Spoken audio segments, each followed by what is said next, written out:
I knew something was wrong the moment she didn't look me in the eye when she said, "We need to talk." Those 4 words, the death sentence of most relationships.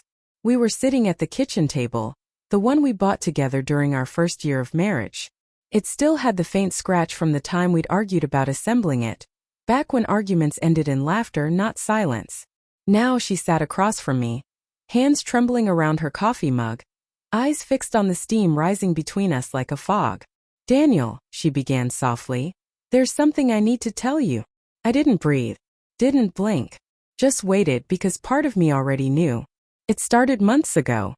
Subtle shifts, late nights at work, new clothes that didn't fit her usual style, a constant smile when her phone buzzed, the way she'd tilt the screen away, pretending it was nothing.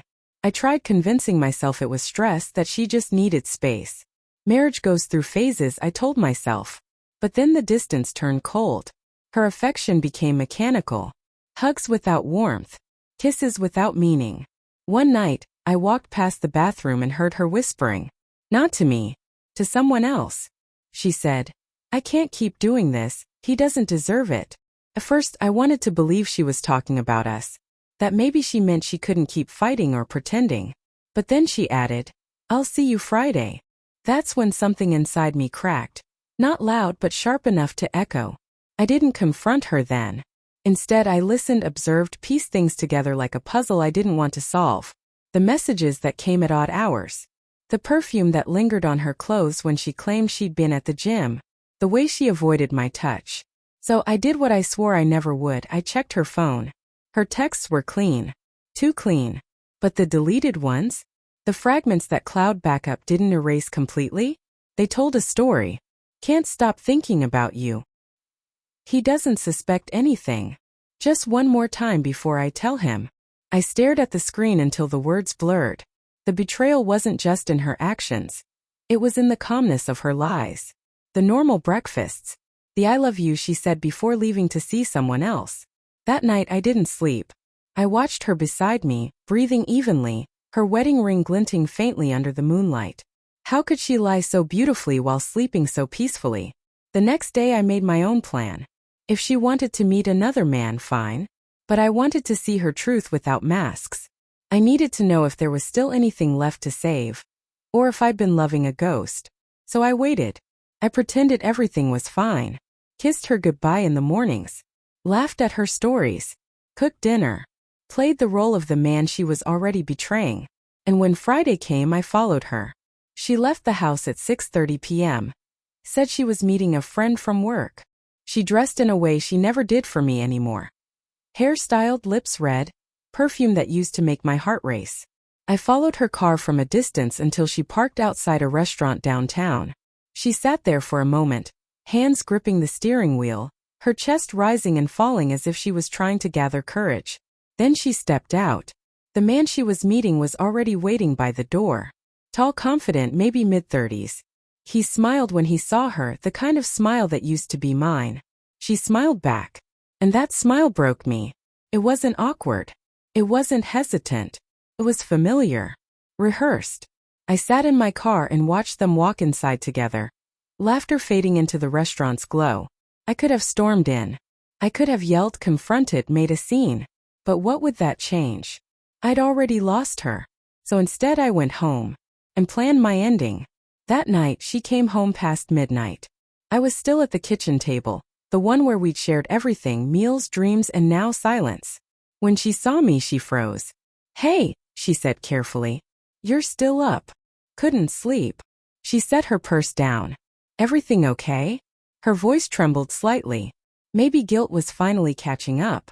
"Depends," I said, my eyes locked on hers. "Did you have a good time tonight?"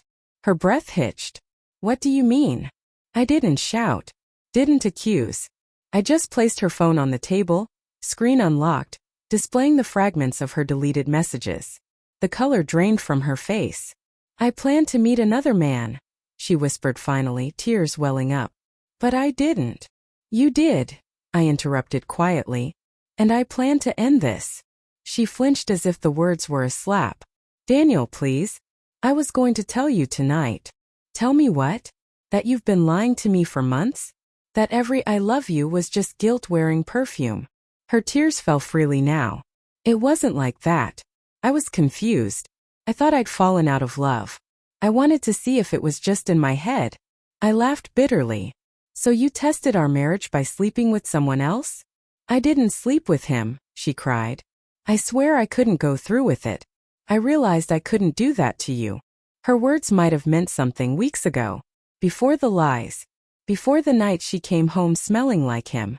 Whether you slept with him or not doesn't matter, I said quietly. You already chose him the moment you hid it from me. She covered her face, sobbing. Please don't end this. We can fix it. We can. I stood up, my chair scraping against the floor. You broke something that can't be fixed with apologies, Emily. Her shoulders shook. I made a mistake. I was lost. So was I cut in. I was lost trying to love someone who stopped seeing me long before I realized it. She reached out, desperate, but I stepped back. There was a silence then, heavy, suffocating. The kind that fills every corner of a room and stays long after the words are gone. Finally, I walked to the bedroom, packed a small bag and paused at the doorway. When you wake up tomorrow, I said, you'll realize something. She looked up, eyes red, voice trembling. What? That you didn't lose a man who stopped loving you, I said softly. You lost one who never stopped trying. And then I left. It's been 6 months since that night. I still pass by that restaurant sometimes on my way home from work. I don't do it to torture myself. Just to remind myself that love without honesty isn't love at all. Emily tried to reach out a few times. Texts, voicemails, letters left at my old apartment. I never replied. Some wounds aren't meant to be reopened. They're meant to scar so you remember where you bled. People ask if I miss her. I do. I miss the version of her I fell in love with. The one who laughed at my bad jokes and danced barefoot in the kitchen. The one who believed in us before lies took her place. But the woman I loved isn't the one who looked me in the eye and said, I plan to meet another man. And the man I was isn't the one who could stay after hearing it. Sometimes endings aren't about anger or revenge. Sometimes they're just about finally choosing yourself.